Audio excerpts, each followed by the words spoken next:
തീർച്ചയായും ഇതുപോലൊരു സഖാവ് ഇനി ഉണ്ടാവുകയേ ഇല്ല. ഇതുപോലൊരു VS, ഇതുപോലൊരു മനുഷ്യരുമായി ഇത്രയും ചേർന്ന് നിൽക്കുന്ന മറ്റൊരു നേതാവും നമുക്കുണ്ടാകില്ല എന്ന കാര്യത്തിലും സംശയമൊന്നും ഇല്ല. കാരണം സംഭവബഹുലവും സങ്കീർണവുമായ ഒരു രാഷ്ട്രീയ കാലാവസ്ഥയിൽ കേരളത്തെ നയിച്ച VS ഒരു ചരിത്ര പുരുഷനായി മാറുന്നത് പലവട്ടവും പല തവണയും നമ്മൾ കണ്ടിട്ടുള്ളതാണ്. കൊടിയ ജീവിത ക്ലേശങ്ങളുടെ നടുവിലൂടെ ആരംഭിച്ച VSന്റെ ജീവിതം ദുഃഖസാന്ദ്രമായി ഒഴുകുന്ന ഒരു നദി പോലെ കേരളത്തിൽ പടർന്നൊഴുകുകയായിരുന്നു. സമൂഹത്തിന്റെ അടിത്തട്ടിലാണ്ടുപോയ ജനതയുടെ ജീവിതമായിരുന്നു എന്നും VSനെ അസ്വസ്ഥമാക്കിയത്. അവർക്കിടയിലായിരുന്നു അവരുടെ പ്രവർത്തനം. അവരെ സമൂഹത്തിന്റെ മുൻനിരയിലേക്ക് എത്തിക്കാനായിരുന്നു VS പ്രയത്നിച്ചതുമൊക്കെ. ഇപ്പോൾ അദ്ദേഹത്തിന്റെ വീട്ടിൽ പൊതുദർശനം ആരംഭിച്ചിട്ടുണ്ട്. ബിനിലുണ്ട് വിവരങ്ങളുമായി. നമുക്കിപ്പം ബിനിലെ ഇന്നലെ രാത്രി എന്ന് വെച്ചാൽ അർദ്ധരാത്രിയും ഏറെ പണിപ്പെട്ടാണ് അവിടെ കൂടി നിന്നവരൊക്കെ പാർട്ടി സംസ്ഥാന നേതാക്കളൊക്കെ എത്തി നിങ്ങൾ രാവിലെ വരൂ, രാവിലെ വീണ്ടും പൊതുദർശനം ആരംഭിക്കും എന്ന് പറഞ്ഞയച്ചത്. അത്രമേൽ ഒരാൾക്കും പോകാൻ കഴിയുമായിരുന്നില്ല. പ്രിയപ്പെട്ട സഖാവിനെ അവിടെ തനിച്ചാക്കി. അവരുടെ ജീവിതമാണ്, ജീവനായിരുന്നു VS. ഇപ്പോൾ എന്താണ് വീട്ടിൽ നിന്നുള്ള കാഴ്ചകൾ?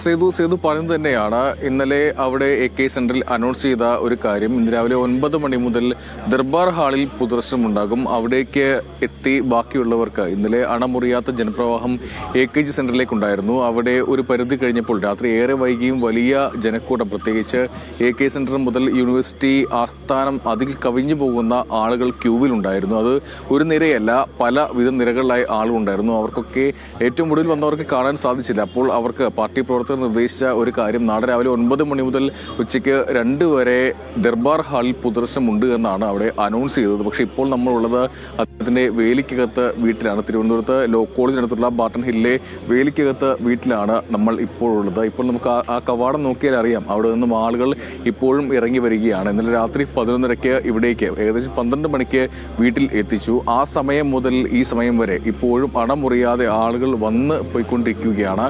ശരിക്കും ആളുകളോട് പറഞ്ഞത്, നിങ്ങൾ ദർബാർ ഹാളിലേക്ക് വരൂ, പൊതുദർശനം ഉണ്ടായിരിക്കുക എന്നുള്ളതാണ്. പക്ഷെ അദ്ദേഹത്തിന്റെ വീട്ടിലേക്കും അണമുറിയാത്ത ജനപ്രവാഹം ഇപ്പോഴും എത്തുകയാണ്. അദ്ദേഹത്തെ അവസാനമായി ഒരു നോക്ക് കാണുന്ന നിരവധി ആളുകൾ, പ്രത്യേകിച്ച് നേരത്തെ നമ്മൾ പറഞ്ഞതാണ്, നമ്മളിന്നലെ കണ്ടതാണ് AK സെന്ററിന് മുന്നിൽ വലിയ ജനപ്രവാഹം. അവിടെ മാത്രമല്ല, നമ്മൾ ഇന്നലെ ഹെലിക്യാം വിഷ്വൽസൊക്കെ ദൃശ്യങ്ങൾ കൊടുത്തിരുന്നു, ആകാശ ദൃശ്യങ്ങൾ നമ്മൾ കൊടുത്തിരുന്നു. ദൃശ്യങ്ങൾ കാണുമ്പോൾ നമുക്കറിയാം അതിൽ ഒരു മണൽ വാരിയിട്ടാൽ താഴേക്ക് പതിക്കാത്ത രീതിയിലുള്ള വലിയ ജനപ്രവാഹം അവിടെ ഉണ്ടായിരുന്നു. ആ റോഡ് ഏകദേശം നിറഞ്ഞ് അവിടെ വലിയ മുദ്രാവാക്യം വിളി നമ്മൾ കണ്ടതാണ്. നമ്മൾ എപ്പോഴും കേൾക്കുന്ന, നേരത്തെ ആവർത്തിച്ച് പറഞ്ഞ അദ്ദേഹത്തിനെ വിളിക്കുന്നത് കണ്ണേ കരളെ VSA ഞങ്ങളുടെ നെഞ്ചില്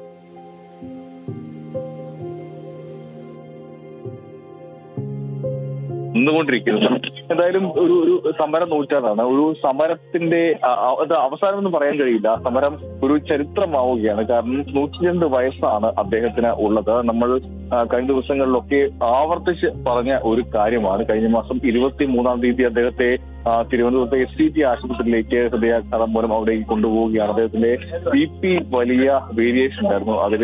പക്ഷേ അപ്പോഴൊക്കെയും അദ്ദേഹം 102 വയസ്സാണെങ്കിൽ പോലും ആളുകൾ പറഞ്ഞു നിന്നത് അത് തിരിച്ച് മടങ്ങി വരും. കാരണം പ്രത്യേകിച്ച് ആശുപത്രി അധികൃതരുമായി സംസാരിക്കുമ്പോൾ 23-ാം തീയതി പ്രവേശിപ്പിക്കുന്നു, ആശുപത്രി പ്രവേശിപ്പിക്കുന്നു.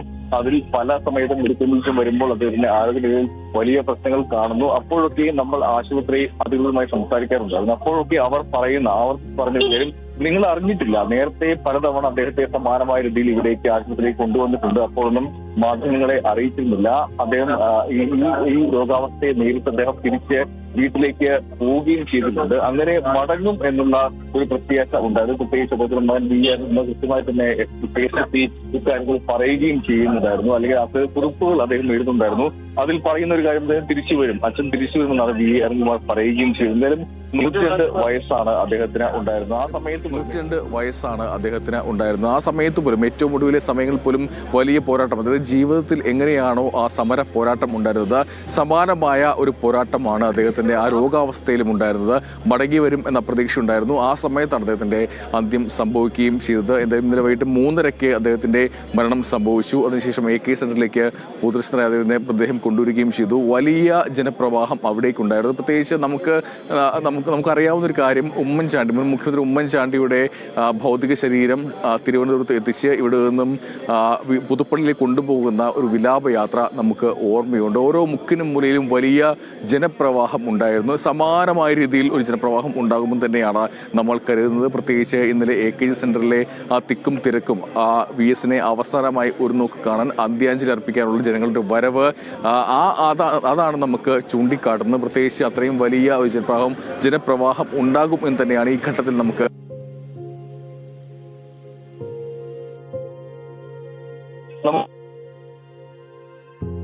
നമുക്കറിയാം.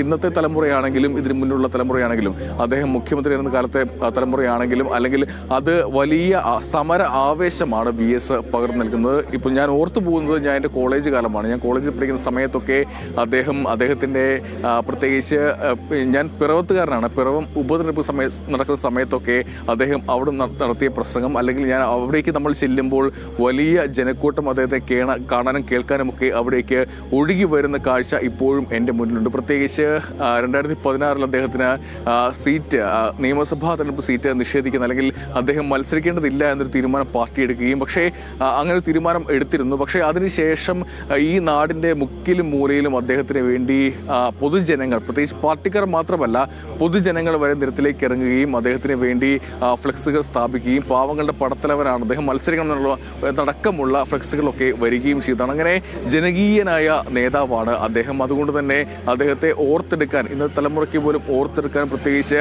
രണ്ടാമതൊന്ന് ചിന്തിക്കേണ്ട ഒരു സ്ഥിതിയില്ല. പ്രത്യേകിച്ച് അദ്ദേഹത്തിൻ്റെ രാഷ്ട്രീയ ജീവിതം പരിശോധിച്ചാൽ നേരത്തെ മുൻപ് പിണറായി വിജയനുമായൊക്കെ അദ്ദേഹത്തെ താരതമ്യം ചെയ്യും. കാരണം പിണറായിയേക്കാൾ കർക്കശക്കാരനായ നേതാവായിരുന്നു അദ്ദേഹം. പ്രത്യേകിച്ച് പാലക്കാട് വെട്ടിനിരത്തലൊക്കെ നമുക്കറിയാം. അദ്ദേഹം മാരാരിക്കുളത്ത് പരാജയപ്പെട്ടു. അതിനുശേഷം പാലക്കാട് സമ്മേളനം നടക്കുന്നു. ആ സമ്മേളനത്തിൽ വെട്ടിനിരത്തലൊക്കെ വരികയും വലിയ ചർച്ചയാവുകയും മാധ്യമങ്ങളിൽ വാർത്തയാവുകയും ചെയ്തതാണ്. പക്ഷേ അതിനൊക്കെ ശേഷം വലിയ രീതിയിലുള്ള ജനകീയനായ അദ്ദേഹം മുന്നോട്ട് വരികയും ചെയ്യുന്നു. പ്രത്യേകിച്ച് അദ്ദേഹം മുഖ്യമന്ത്രിയായിരുന്ന കാലഘട്ടത്തെ പ്രത്യേകിച്ച് പാർട്ടിയുമായി വിഭിന്ന സ്വരം അദ്ദേഹത്തിനുണ്ടായിരുന്നു. പാർട്ടിയുമായി അഭിപ്രായ വ്യത്യാസം അദ്ദേഹത്തിനുണ്ടായിരുന്നു. പ്രത്യേകിച്ച് VS പിണറായി വിഭാഗീയത, ആ രീതിയിൽ രണ്ടുപേരെ കാണുകയും രണ്ട് മാധ്യമങ്ങളിൽ വലിയ വാർത്തയാവുകയും ചെയ്തതാണ്. അങ്ങനെ വിഭാഗീയതയുടെ ഒരു വലിയ കാലം പാർട്ടിയുണ്ട്. പക്ഷെ ആ സമയത്ത് പോലും VS-ന് വലിയ പിന്തുണയുണ്ടാവുകയും VS വലിയ ജനകീയ നേതാവായി മാറുകയും ചെയ്തതാണ്. ഏറ്റവും ഒടുവിൽ പോലും അദ്ദേഹത്തിൻ്റെ രോഗാവസ്ഥയിൽ പോലും കഴിഞ്ഞ 6 വർഷമായി അദ്ദേഹം രോഗാവസ്ഥയിലാണ് ഉള്ളത്. ഈ വീട്ടിലാണ്, എനിക്ക് പിന്നിൽ കാണുന്ന ഈ വേലിക്കകത്ത് വീട്ടിലാണ് അദ്ദേഹം ഉള്ളത്. അവിടെ അദ്ദേഹം വിശ്രമ ജീവിതത്തിലാണ്. ആ സമയത്ത് പോലും വാർത്തകളെ കേൾക്കുന്ന ആളെന്നല്ല, അദ്ദേഹത്തിന് ഏറ്റവും ഒടുവിലത്തെ സമയത്തൊന്നും ഈ വായിക്കാൻ കഴിയുമായിരുന്നില്ല. പക്ഷേ അദ്ദേഹത്തിനെ പരിചരിക്കുന്ന ആളുകൾ, പ്രത്യേകിച്ച് മകൻ ഉൾപ്പെടെയുള്ള ആളുകൾ വാർത്തകൾ വായിച്ച് കേൾപ്പിക്കുകയും ഒക്കെ ചെയ്യുന്നുണ്ടായിരുന്നു. നമുക്കറിയാവുന്ന ഒരു കാര്യം, നമുക്ക് പറയാൻ കഴിയുന്ന ഒരു കാര്യം, അദ്ദേഹത്തിൻ്റെ രാഷ്ട്രീയ ജീവിതത്തിലേറെ പ്രത്യേകിച്ച് ഈ സീതാറാം യെച്ചൂരിക്ക് കുറിപ്പ് കൊടുക്കുന്ന കാര്യങ്ങളൊക്കെ, ആ ദൃശ്യങ്ങളൊക്കെ നമ്മൾ കണ്ടതാണ്. എന്തായാലും ഏറ്റവും ഒടുവിൽ ഈ സീതാറാം യെച്ചൂരി മരിച്ച വാർത്ത ഇതിനെ വായിച്ച് കേൾപ്പിച്ചില്ല എന്നാണ് അടുപ്പമുള്ള ആളുകൾ പറയുന്നത്. കാരണം അദ്ദേഹത്തിന് എത്രത്തോളം വേദന ഉണ്ടാകും. അതുകൊണ്ട് അദ്ദേഹം അറിയേണ്ടതില്ല എന്ന് കരുതി സീതാറാം യെച്ചൂരി മരിച്ച വാർത്ത ഇതിനെ വായിച്ച് കേൾപ്പിച്ചില്ല എന്നാണ് നമുക്ക് അദ്ദേഹത്തിന് ഒപ്പമുള്ള ആളുകൾ ആ ഘട്ടത്തിലൊക്കെ പറയുകയും ചെയ്തത്. പ്രത്യേകിച്ച് നമുക്ക് പറയാൻ കഴിയും, അദ്ദേഹം സീതാറാം യെച്ചൂരി മരിച്ച കാര്യം അറിയാതെ ആയിരിക്കും പക്ഷേ VS യാത്രയായിട്ടുണ്ട് എന്ന് പറയാൻ കഴിയും. കാരണം അതൊന്നും ആ ഘട്ടത്തിൽ, ആ സമയത്ത് അതൊന്നും അദ്ദേഹത്തെ അറിയിച്ചിരുന്നില്ല. നിലവിലെന്തായാലും ഈ വീട്ടിലേക്ക് വലിയ ജനപ്രവാഹമുണ്ട്. പ്രത്യേകിച്ച് നമുക്ക് 6 മണി കഴിഞ്ഞതേ ഉള്ളൂ. ഈ സമയത്ത് നമുക്ക് പറയാം, ആ സമയം ദർബാർ ഹാളിലെ പൊതുദർശനം ആരംഭിച്ചാൽ അവിടെ വലിയ തിരക്കുണ്ടാകും. ഇന്നലെ രാത്രി കാണാൻ കഴിയാതിരുന്ന ആളുകളുണ്ട്. പ്രത്യേകിച്ച് ഇന്നലെ രാത്രി റിപ്പോർട്ട് ചെയ്യുന്നത് VS-നുമാണ്. VS-നു ആളുകളുടെ പ്രതികരണം എടുക്കുന്നത് നമ്മൾ കണ്ടു. ആ സമയത്തൊക്കെ ചില ആളുകൾക്ക് പറയുന്നത് ഞങ്ങൾ കണ്ടിട്ടേ മടങ്ങൂ, അദ്ദേഹത്തെ അവസാനമായി ഒരു നോക്ക് കാണാൻ വേണ്ടി വന്നതാണ്, കണ്ടിട്ടേ മടങ്ങൂ എന്നാണ് പല. ഇന്നലെ നമ്മൾ ആ പ്രായഭേദമന്യുള്ള ആളുകളുടെ പ്രതികരണം നമ്മൾ കേട്ടതാണ്. അതിൽ യുവാവ് പറഞ്ഞ വാക്ക് എനിക്ക് ഇപ്പോഴും ഓർമ്മയുണ്ട്. കാരണം ഞങ്ങൾക്ക് മാത്രമല്ല, ഞങ്ങളുടെ കാലത്ത് ജീവിച്ച നേതാവാണ്. അത് ഏറ്റവും ഞങ്ങൾക്ക് പ്രിയപ്പെട്ടതാണ്. പ്രത്യേകിച്ച് ഞങ്ങൾക്ക് ഈ കാലത്ത് VS കാലത്ത് ഞങ്ങൾക്ക് ജീവിക്കാൻ കഴിഞ്ഞു എന്നുള്ളത് തന്നെ ഏറ്റവും പ്രധാനപ്പെട്ട കാര്യമാണ്. മാത്രമല്ല, അദ്ദേഹം ജീവിച്ചിരിക്കുമ്പോൾ അദ്ദേഹത്തിന്റെ മുഖ്യമന്ത്രിയായിരുന്ന കാലം, അദ്ദേഹം പ്രതിപക്ഷ നേതാവായിട്ടുള്ള കാലം, ആ കാലത്തൊക്കെ ജീവിക്കുക എന്നുള്ളത് തന്നെ ഏറ്റവും പ്രധാനപ്പെട്ട കാര്യമാണ്. മാത്രമല്ല, ഈ വരുന്ന തലമുറയ്ക്കും വലിയ പ്രചോദനമായി, വലിയ ആവേശമായി, വലിയ സമരാവേശമായി അദ്ദേഹം ഉണ്ടാകും എന്നുള്ളത് തന്നെയാണ് ഞങ്ങൾക്ക് പറയാൻ കഴിയുകയെന്നാണ് യുവാവൊക്കെ പറയുകയും ചെയ്തത്.